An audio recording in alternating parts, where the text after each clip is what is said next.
The gunshots echoed through the early morning air as Zara Zimmerman fled her burning home, the screams of her parents still ringing in her ears.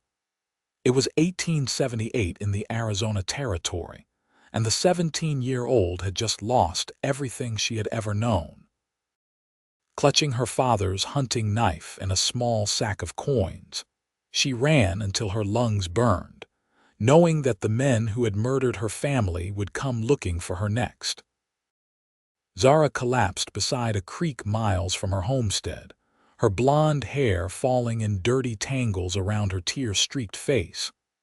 The men had come for her father's claim documents, and they wouldn't stop hunting until they found her too.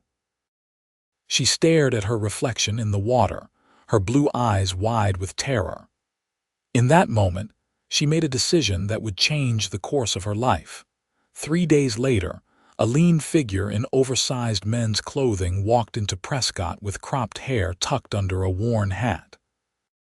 Zack Zimmerman, as she now called herself, walked with a deliberate swagger she had practiced, her chest bound tightly with strips of fabric beneath her father's old shirt. She knew she needed to get further away, somewhere no one would recognize her. Somewhere like Yuma, the growing frontier town near the Colorado River in the southwest corner of the territory. "Heading south, boy?" asked the stagecoach driver as she approached the station, her voice carefully lowered to a gravelly pitch. "Yes, sir." "Looking for work," she replied, keeping her eyes down as she'd learned to do. Women made eye contact. Young men showed deference. "Well, you're in luck. Got a wagon headed to Yuma tomorrow morning. $5 for the journey." Zara nodded, handing over the coins with a calloused hand. Her plan was simple: disappear into a new town, find work as a boy, and stay hidden until she turned 18 in 6 months. Then she would have legal claim to her father's mining interests if she lived that long. The stagecoach journey to Yuma took 4 grueling days, bouncing across the harsh desert landscape. Zara kept to herself, speaking little, observing much. She practiced walking like a boy, sitting like a boy, spitting, though never successfully, like a boy. By the time the coach rolled into Yuma, she had convinced herself she could maintain the charade indefinitely. Yuma in 1878 was a dusty frontier town straddling the Colorado River, its importance magnified by the territorial prison and its position as a crossing point into California. The desert heat was suffocating as Zara stepped down from the coach, adjusting her hat to shield her face from both the sun and curious glances. "You looking for work, kid?" a voice called out as she collected her small satchel of belongings. She turned to see a weathered man in his 50s with a silver-streaked beard. "Yes, sir," she replied, keeping her voice low. "Vaughn Daniels runs the biggest ranch outside town. Always needs stable hands. Tell him Morton sent you." Zara nodded her thanks and set off toward the edge of town, where Morton had indicated the rancher kept an office. Her steps were measured, her posture carefully maintained. She had to get this right. Her life depended on it. The Broken Spur Ranch office was a small adobe building with a wooden porch. A man sat in a chair outside, boots propped up on the railing, seemingly dozing in the afternoon heat. As Zara approached, he opened one eye, revealing an intense green gaze that seemed to pierce right through her disguise. She felt her heart stutter with fear. He was younger than she expected, perhaps 30, with sun-bronzed skin and dark hair that curled slightly at his collar. His jawline was strong, dusted with stubble, and a small scar cut through his left eyebrow. This, she realized with a jolt of apprehension, must be Vaughn Daniels himself. "Help you, boy," he drawled, not bothering to change his relaxed posture. "Looking for work, sir," Zara said, consciously dropping her voice. "Morton in town said you might be hiring stable hands." Vaughn Daniels studied her for a long moment, his eyes narrowing slightly. "You ever worked with horses before?" Yes, sir. My pa had a small farm before. She paused, realizing she needed to be careful with her backstory. Before he passed, I can ride, groom, muck stalls, whatever needs doing. Daniels stood, unfolding to his full height, which towered over her 5'5" frame.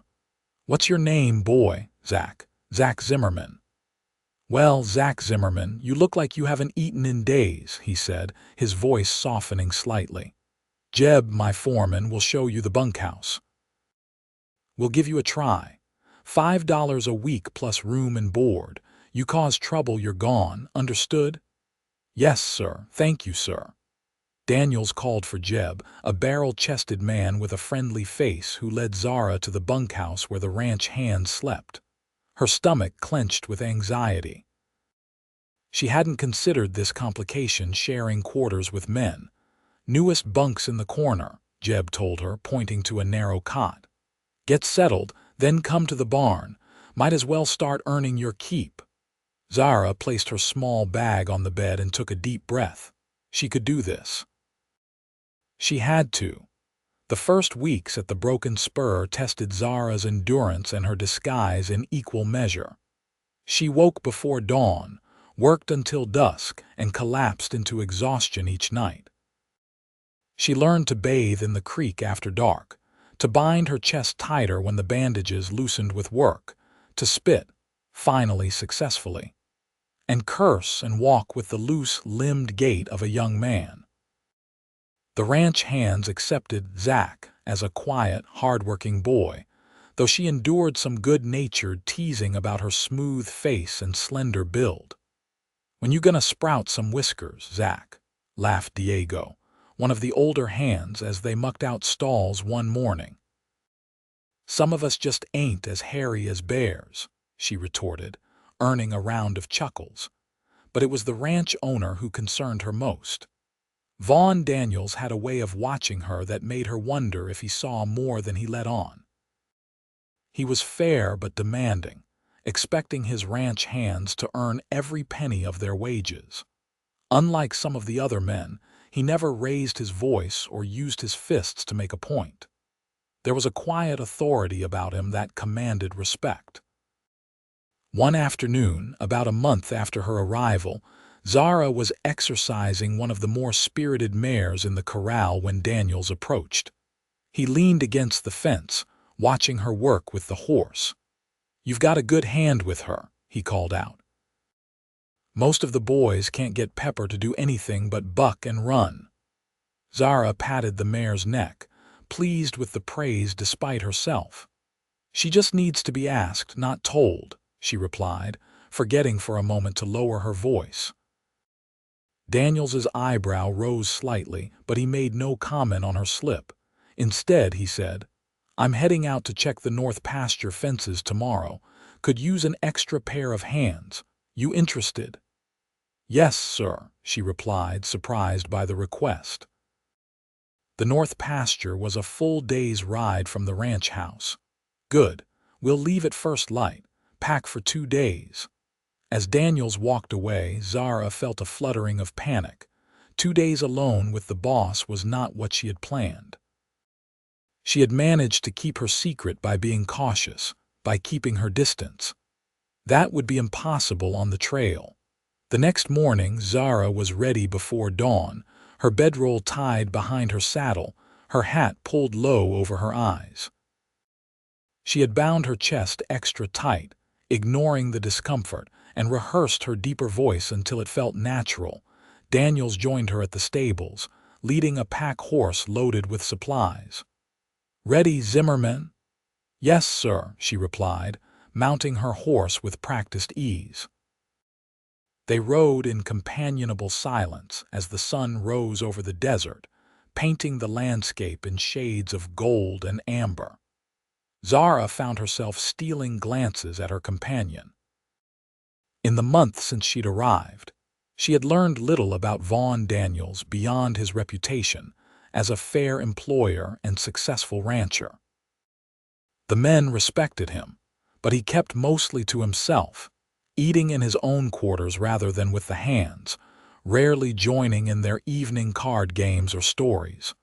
Around midday, they stopped by a small creek to water the horses and eat. Daniels shared jerky and biscuits from his saddlebag. "Not as good as Cookie's meals, but it'll keep us going," he said with a hint of a smile. "Thank you," Zara said, accepting the food gratefully. She sat on a rock, careful to maintain her posture, to eat with the quick, less mannered bites she'd observed in the other young hands.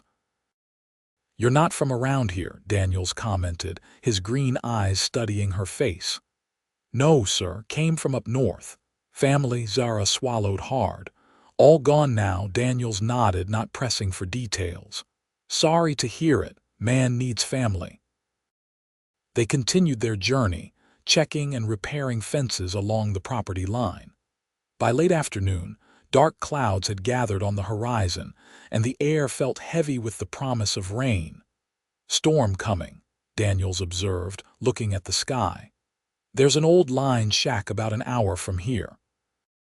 We'll shelter there for the night."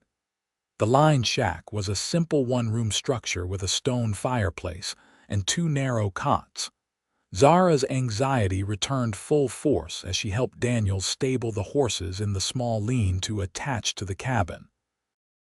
The storm broke just as they finished, rain lashing the small building as they hurried inside. Daniels busied himself building a fire while Zara hung their wet coats near the door. "Get those wet boots off," he instructed, not looking up from the fireplace. "Last thing I need is a hand laid up with fever." Zara hesitated, then complied, keeping her socks on. She perched on the edge of one cot, watching as Daniels coaxed the fire to life. The small cabin gradually warmed, the sound of rain on the roof creating a soothing rhythm. Daniels prepared a simple meal of beans and coffee, handing her a plate before settling on his own cot. They ate in silence, the fire casting dancing shadows on the walls. "How old are you really, Zack?" Daniels asked suddenly. Zara nearly choked on her beans. 17, sir. Almost 18. He studied her over his coffee cup. "And how long have you been pretending to be a boy?" The plate slipped from Zara's hands, clattering to the floor. She leaped to her feet, eyes darting to the door, calculating her chances of escape in the storm. "Sit down," Daniels said quietly. "If I'd wanted to expose you, I'd have done it weeks ago." Zara froze, her heart hammering in her chest. "I don't know what you're talking about," Daniels sighed, setting down his cup. "Your disguise is good, good enough to fool most people, but I've been watching you. You're careful, but there are things a man does differently than a woman, no matter how hard she tries to hide it." Zara remained standing, poised to flee despite his words. "Are you going to turn me in?" "Turn you in for what?" he asked, genuine confusion crossing his face. "It's not a crime to dress as a man, though it's certainly unusual." "Then why confront me about it?" she demanded, her fear turning to anger. "Because I want to know why," he replied simply. "Why a young woman would go to such lengths, put herself in such danger. Someone must be looking for you." "Someone dangerous." The directness of his question, the concern in his voice, broke something inside her. Zara sank back onto the cot, suddenly exhausted by the weight of her secret. "They killed my parents," she said finally, her voice cracking as she allowed it to return to its natural pitch for the first time in months. "Men who wanted my father's mining claim. They burned our home with my mother inside. Shot my father when he tried to save her. I was out collecting eggs. I hid in the root cellar until they left." Daniel's face hardened with anger, but he remained silent, allowing her to continue. "They'll be looking for me. I'm the only witness, and—" She hesitated, unsure how much to reveal, and he prompted gently. "And in 6 months, when I turn 18, I inherit my father's claim. It's a good one. They found a rich vein just before." She couldn't finish the sentence. Daniels leaned forward, his elbows on his knees. "So you decided to disappear. Become someone else until you could claim your inheritance legally." Zara nodded, watching his face warily. "Are you going to send me away now?" "No," he said after a moment. "You're a good worker. One of the best with the horses, actually. Your secret is safe with me, Zack." He emphasized her chosen name, making his meaning clear. "Why would you do that?" she asked, suspicion replacing her fear. "What do you want in return?" Daniel's face darkened. "I'm not that kind of man," he said, his voice sharp with offense. "I've known my share of injustice. Seen good people hurt by those with power and greed." He rubbed the scar through his eyebrow unconsciously. "Your disguise keeps you safe. I've no reason to take that safety from you." The sincerity in his voice made Zara's eyes sting with unexpected tears. She blinked them back furiously, unwilling to appear weak. "Thank you," she said simply. Daniels nodded once, then stood to add wood to the fire. "Get some rest. Your secret doesn't change the fact that we have more fences to check tomorrow." Zara lay awake long after Daniels had fallen asleep, listening to the steady sound of his breathing across the small cabin. For the first time since her parents' murder, she felt a tentative sense of security.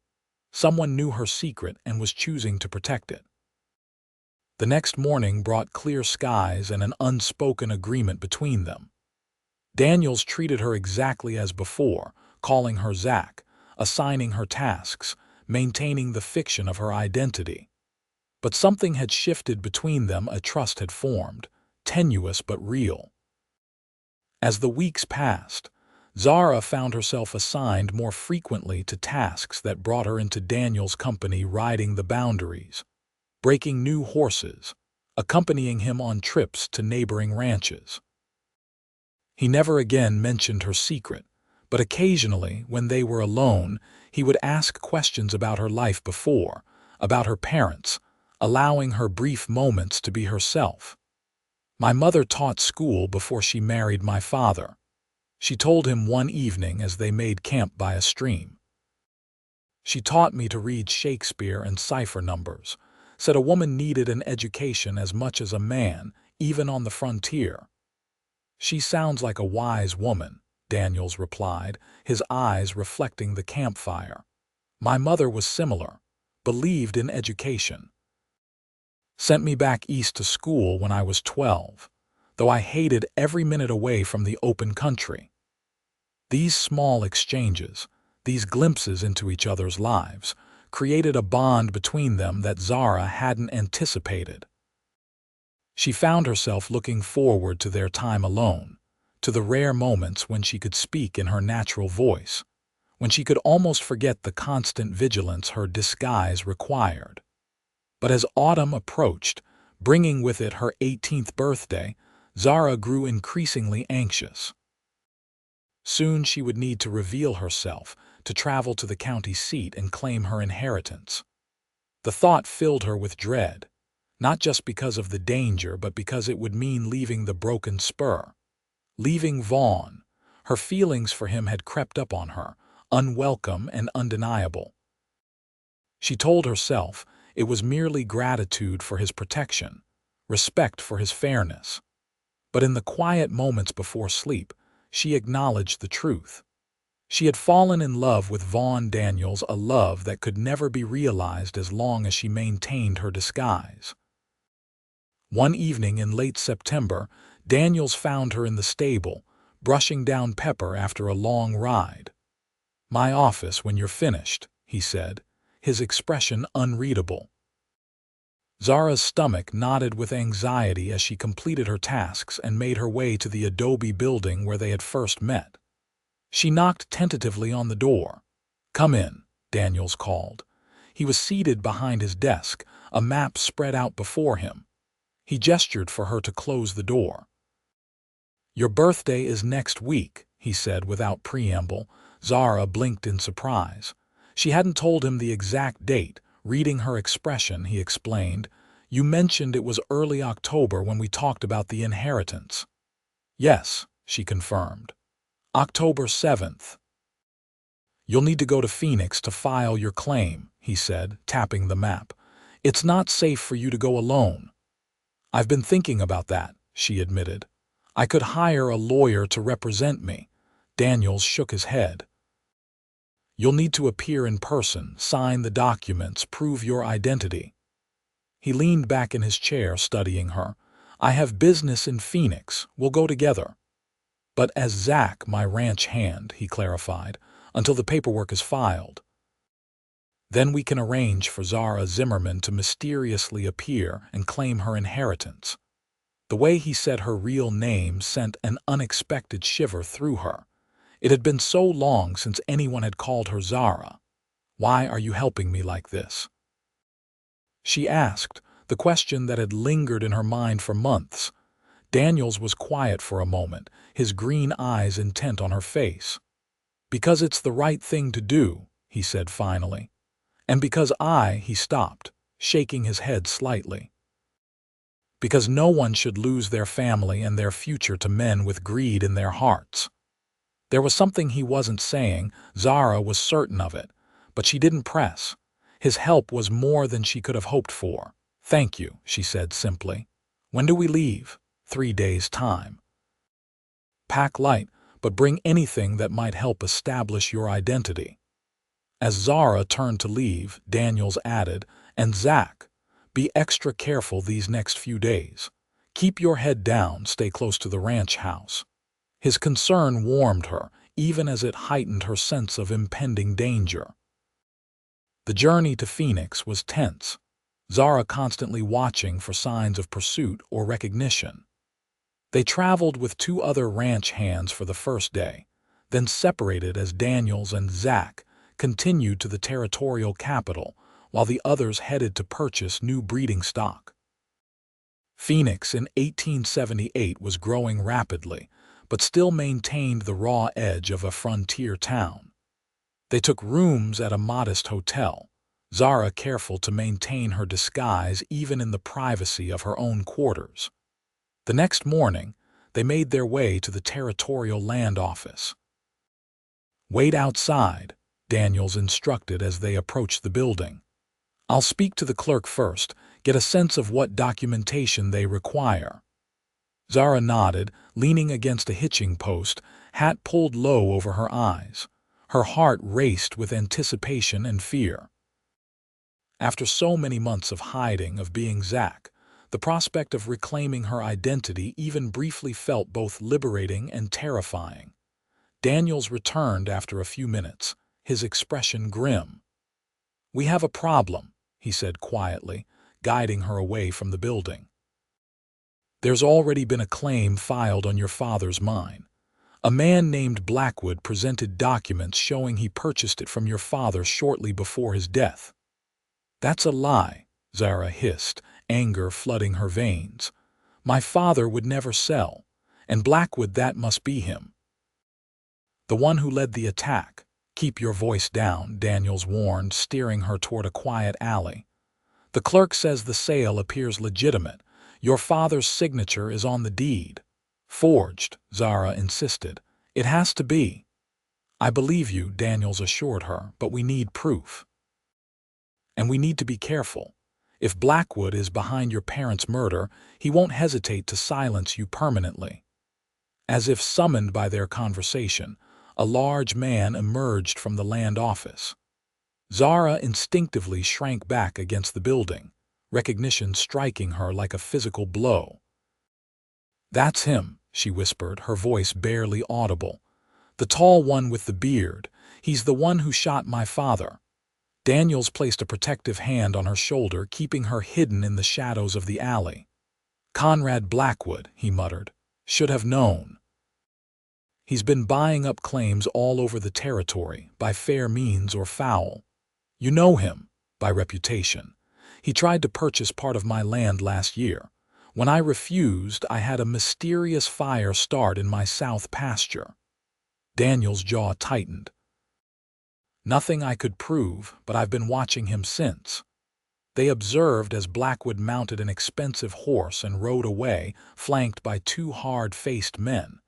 We need a new plan, Daniels said once Blackwood was out of sight. It's too dangerous for you to reveal yourself now. Blackwood clearly believes Zara Zimmerman is dead or disappeared. The moment you file a competing claim, you'll be in his sights. So I just give up, Zara demanded, anger overriding her fear. Let him get away with murdering my parents and stealing our land. No, Daniels said firmly. We gather evidence, build a case against him.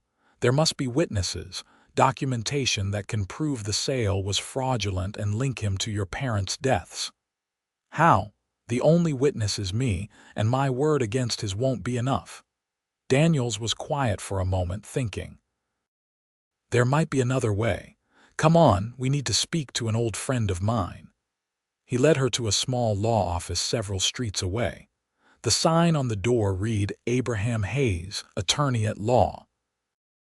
Inside, they were greeted by a bespectacled man in his 40s with prematurely white hair and shrewd eyes.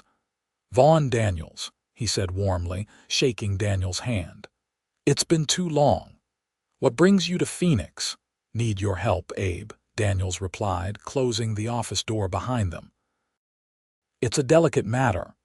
Hayes gestured them to seats, his expression turning serious. I'm listening. Daniels glanced at Zara, a question in his eyes. She nodded slightly, giving him permission to reveal her secret.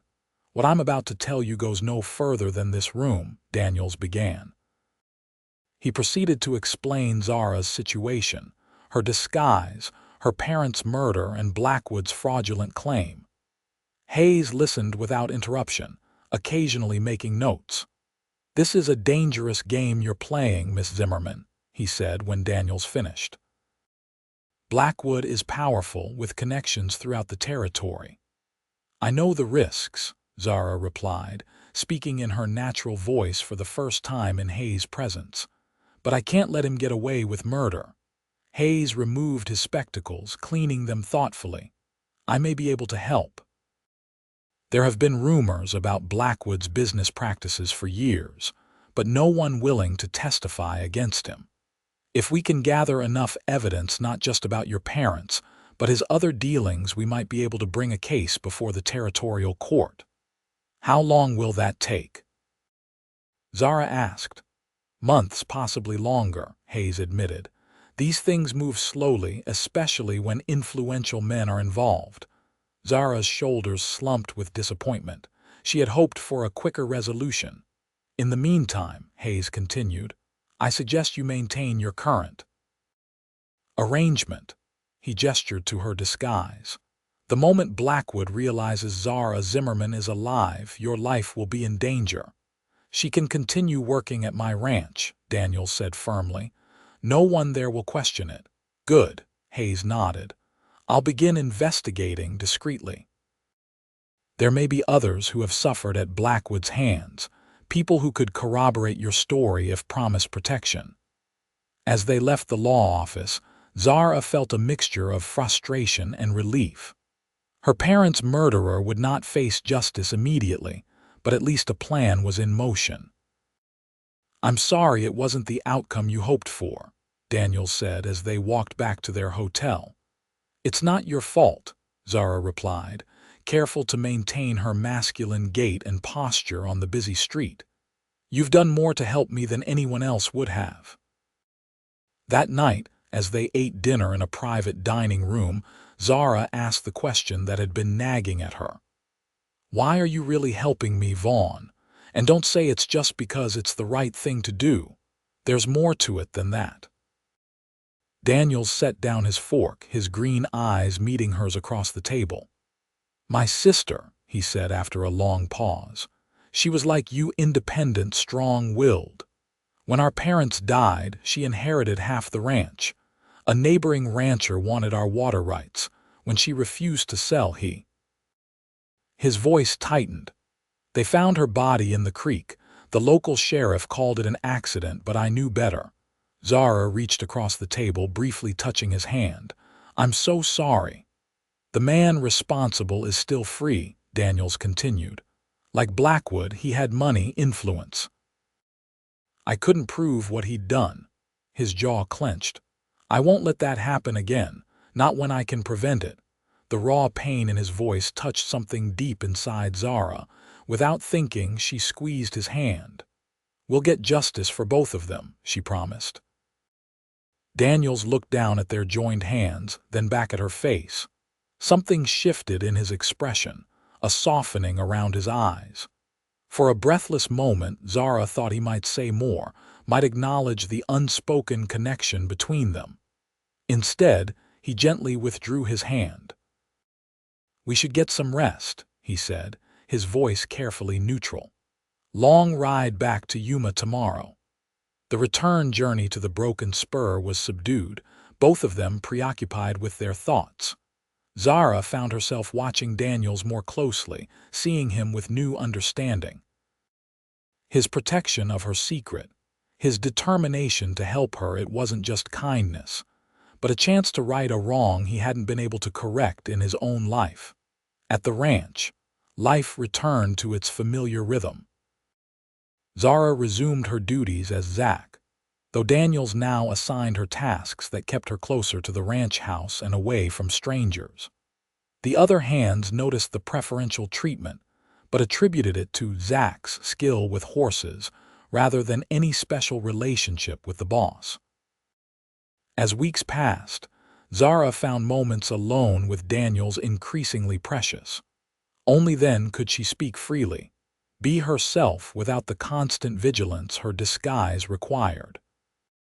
Sometimes in the evenings, after the other hands had retired to the bunkhouse, she would join him in his office to discuss Hayes' progress or simply share quiet conversation.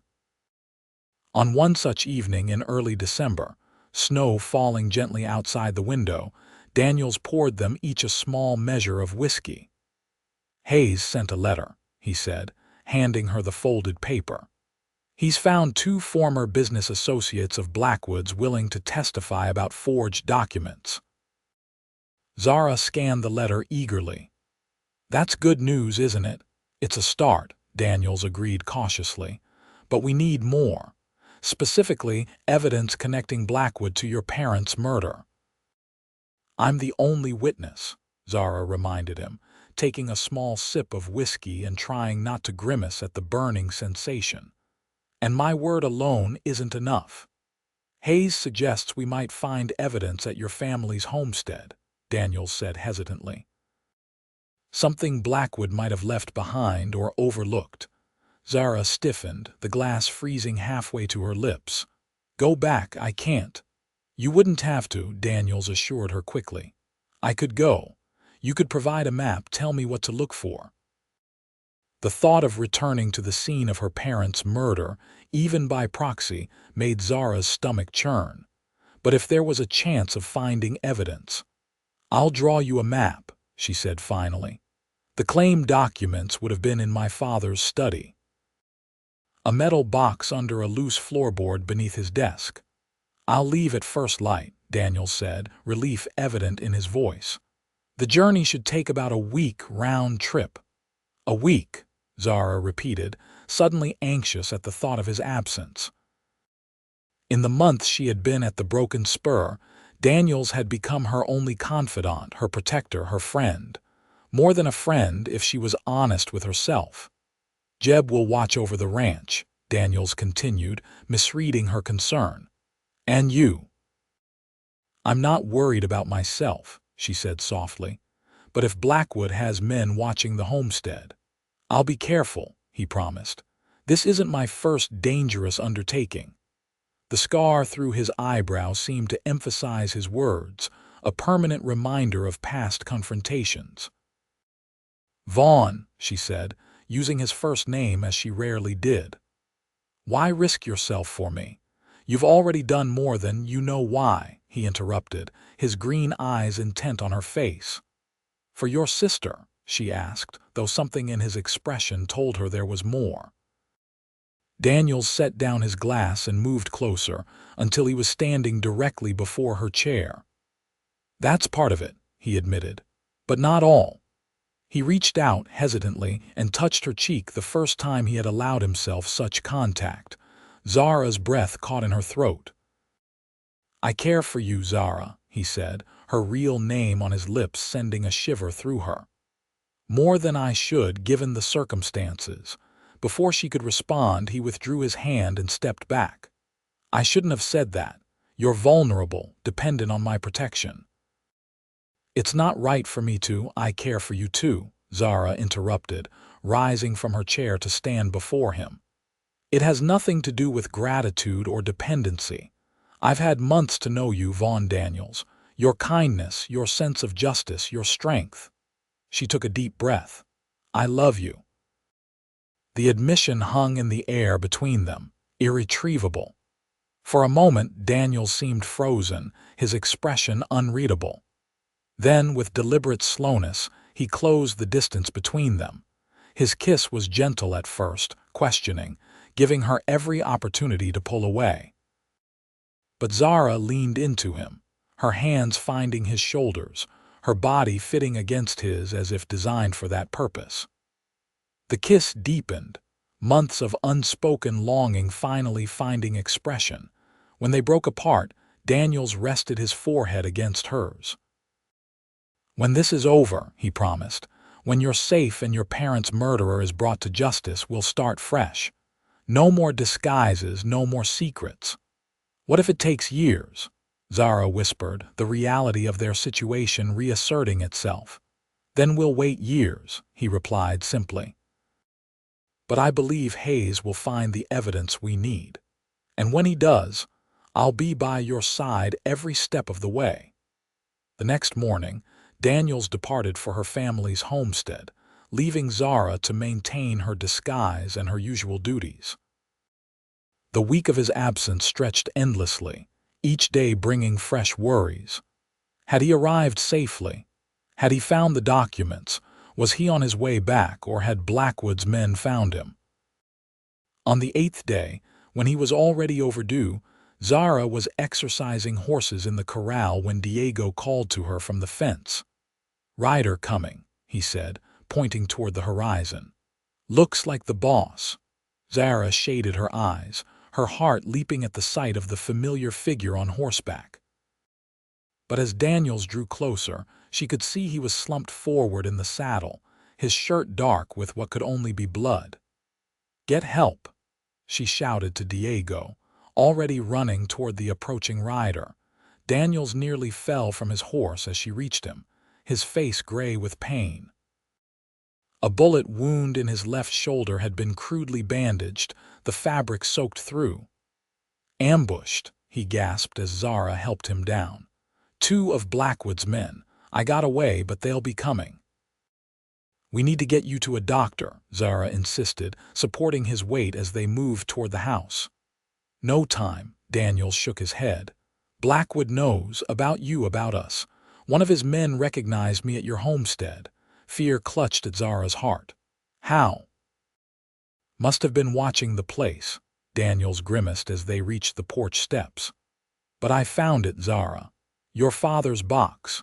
The original claim documents, his journal, entries describing Blackwood's threats, his refusal to sell. It's all the evidence we need."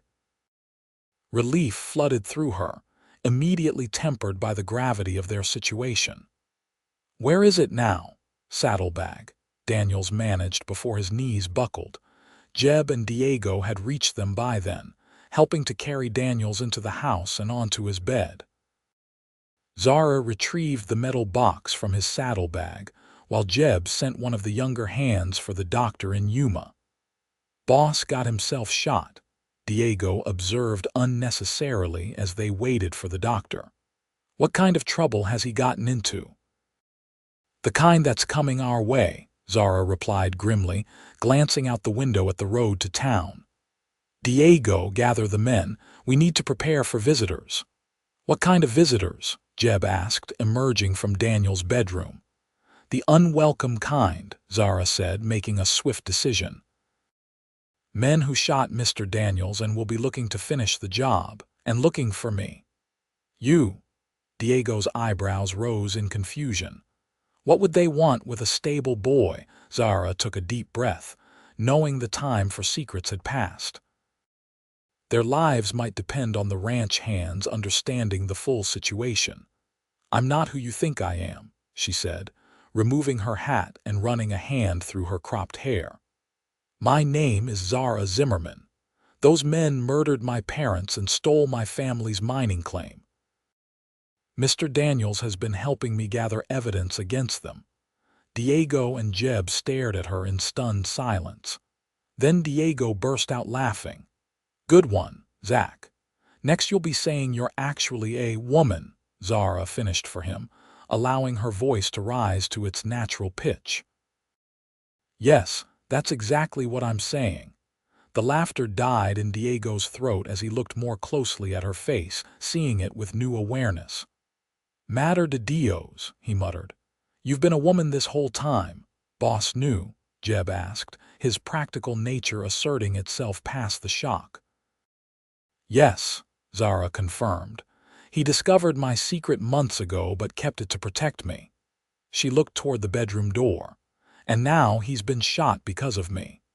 What do you want us to do? Jeb asked, his loyalty to Daniels clearly outweighing any resentment over the deception. Prepare to defend the ranch, Zara said firmly.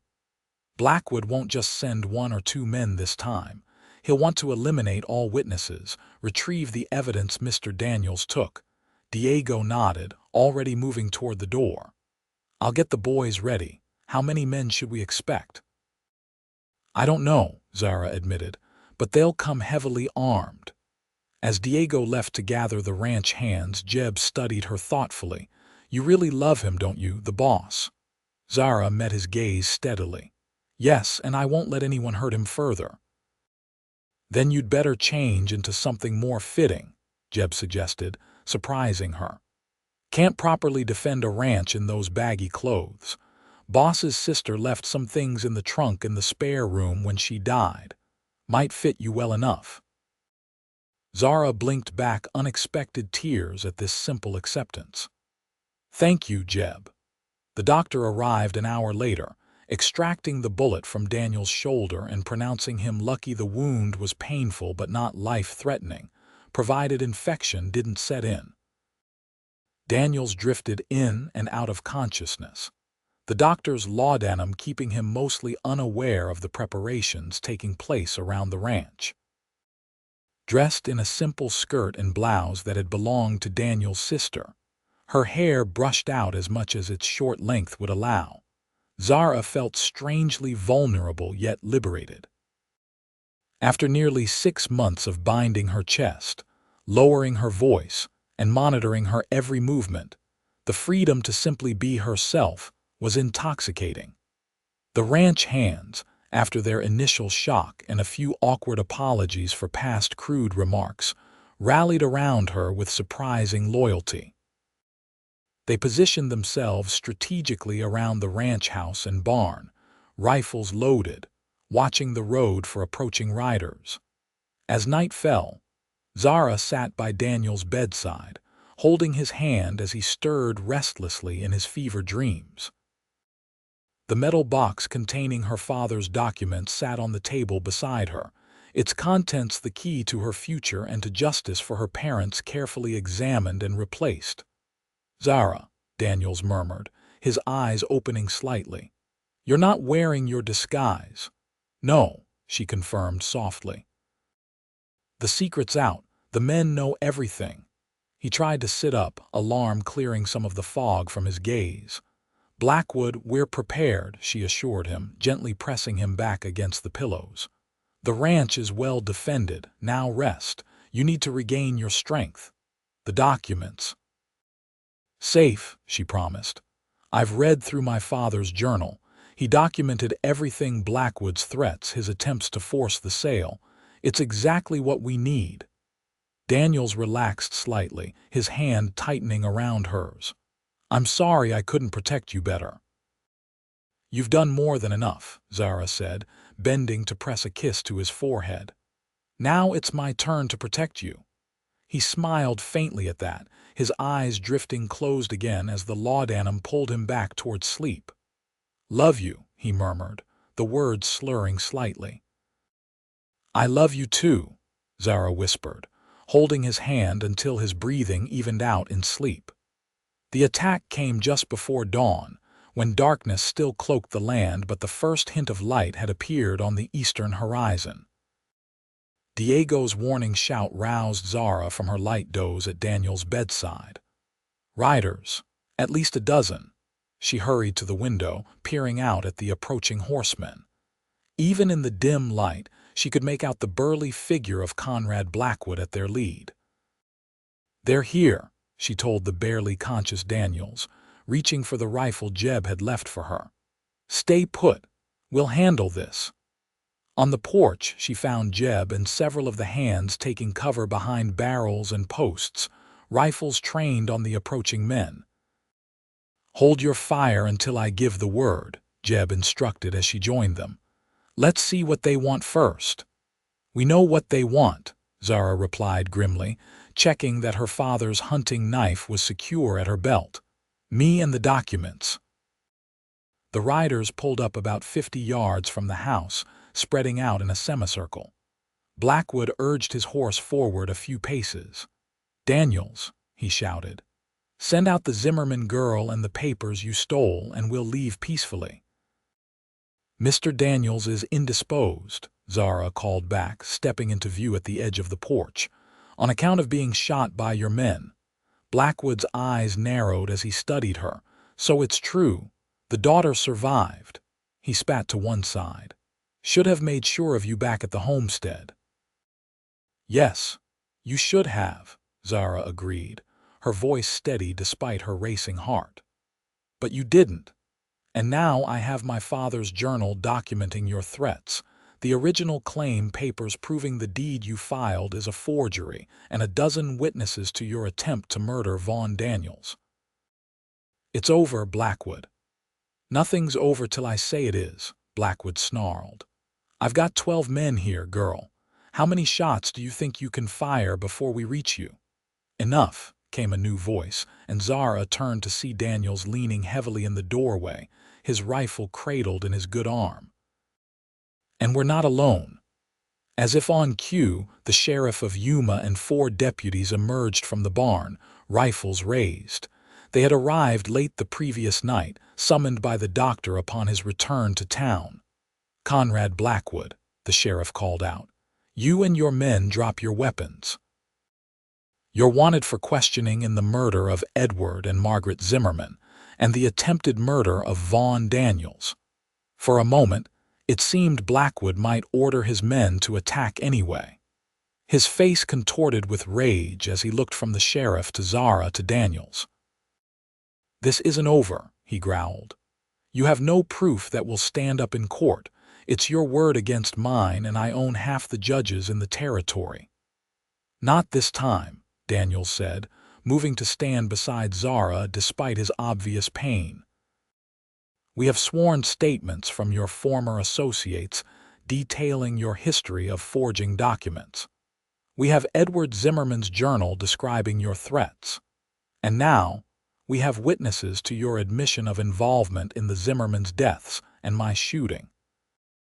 The sheriff and his deputies had moved closer during this exchange, their rifles trained steadily on Blackwood and his men. "Surrender peacefully," the sheriff advised, "or this will go badly for you." Blackwood's men exchanged uneasy glances, clearly reconsidering their loyalty in the face of armed lawmen. One by one, they began to lower their weapons. Seeing his support evaporating, Blackwood made a desperate decision. With a roar of rage, he spurred his horse directly toward the porch, drawing his pistol as he charged. Shots rang out from multiple directions, the sheriff, Jeb, Diego, and Daniels all firing at once. Blackwood jerked in the saddle, his horse rearing as he toppled backward, dead before he hit the ground. The fight went out of his men instantly. They surrendered their weapons without further resistance, allowing the deputies to take them into custody. As the sheriff organized the prisoners for transport to the Yuma jail, Zara turned to find Daniels swaying on his feet, his face ashen from the exertion. "You should be in bed," she scolded gently, slipping her arm around his waist to support him. Couldn't let you face him alone, Daniels replied, leaning heavily against her. Partners, remember, partners, Zara agreed, helping him back inside. In everything. The following weeks brought a flurry of legal proceedings. With Hayes' guidance, Zara presented her evidence to the territorial court, which ruled decisively in her favor. The forged deed was invalidated, and her father's mining claim was officially transferred to her name. Blackwood's surviving men faced trial for their roles in the murder of Edward and Margaret Zimmerman, with 3 receiving sentences to the Yuma Territorial Prison. Throughout it all, Vaughn remained by her side, his presence a steady comfort as she relived the trauma of her parents' deaths in court testimony. His shoulder healed slowly but completely, leaving only another scar to match the one above his eyebrow. On a crisp spring morning in 1879, 6 months after Blackwood's death, Vaughn found Zara in the stable brushing Pepper with the same care she had shown since her first days at the Broken Spur. "Still prefer horses to people?" he asked, leaning against the stall door with a smile.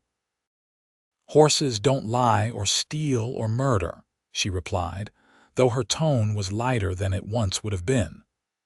The weight of fear and grief had gradually lifted from her shoulders, replaced by a quiet contentment. "True enough," Vaughn agreed, watching her with the same intensity he had shown since their first meeting, though now there was open affection in his gaze. "Got a letter from the mining company today. They're offering to buy your claim outright. The figure they're proposing is substantial." Zara paused in her brushing, considering this news. "Enough to buy a ranch of my own?" she asked thoughtfully. "Several ranches," Vaughn confirmed, "though I was hoping you might consider a partnership instead." She turned to face him, noting the slight nervousness in his usually confident demeanor. "What kind of partnership did you have in mind, Mr. Daniels?" He entered the stall, taking the brush from her hands and setting it aside. "The permanent kind," he said, reaching into his pocket and withdrawing a small gold band. "The kind that involves a preacher, vows, and spending the rest of our lives together." Zara's breath caught in her throat. Despite their deepening relationship over the past months, she hadn't expected this proposal so soon. "You want to marry me, more than anything," Vaughn said softly, taking her hand in his. "I fell in love with you when you were disguised as a boy, loved you even more when you could finally be yourself. I want to build a life with you, Zara. Here at the Broken Spur, if you'll have it in me." Tears welled in Zara's eyes as she looked up at the man who had protected her secret, risked his life for her justice, and now offered her his heart. "Yes," she whispered. "Yes, I'll marry you." Vaughn slipped the ring onto her finger, then pulled her into a kiss that promised a lifetime of love and partnership. They were married 2 weeks later in a simple ceremony at the Broken Spur, with Jeb, Diego, and the other ranch hands in attendance. Hayes served as best man, beaming with satisfaction at the happy conclusion to the case that had brought them together. As spring turned to summer, Zara's mining claim yielded even greater riches, allowing them to expand the Broken Spur, purchase adjoining land, and establish a foundation to assist families who had suffered losses similar to theirs. On their first anniversary, as they sat on the porch watching the sunset paint the desert in hues of gold and crimson, Vaughn placed his hand gently on Zara's swelling belly. "What do you think?" he asked, a smile playing around his lips. "Boy or girl?" "Boy," Zara replied confidently, covering his hand with her own. "And we'll name him Edward after my father." "Edward Daniels," Vaughn nodded approvingly. "A good, strong name for a ranch heir." "And if I'm wrong and it's a girl?" Zara asked, leaning against his shoulder. "Then we'll name her Catherine, after my sister," Vaughn decided. "And teach her to ride and shoot and stand up for justice, just like her mother." Just like both her parents, Zara corrected, turning her face up for his kiss. As darkness settled over the broken spur, Zara reflected on the journey that had brought her here from terrified, disguised runaway to beloved wife and expectant mother. The path had been fraught with danger and loss, but had ultimately led to this moment of perfect happiness. No regrets. Vaughn asked softly, as if reading her thoughts. Not a single one, Zara assured him, gazing up at the stars appearing in the vast Arizona sky. This is exactly where I'm meant to be. 3 months later, they welcomed not one but two children into the world, Edward and Catherine Daniels, twins who would grow up on the broken spur surrounded by love and the legacy of courage their parents had established. As the years passed, the story of Zack Zimmerman, the stable boy who turned out to be the brave Zara, became ranch legend, told around campfires to new hands and eventually to the Daniels' children and grandchildren. It was a tale of disguise and discovery, of justice and love, and of a cowboy who discovered a secret and kept it, until the time was right to let the truth, and their love, shine in the open for all to see.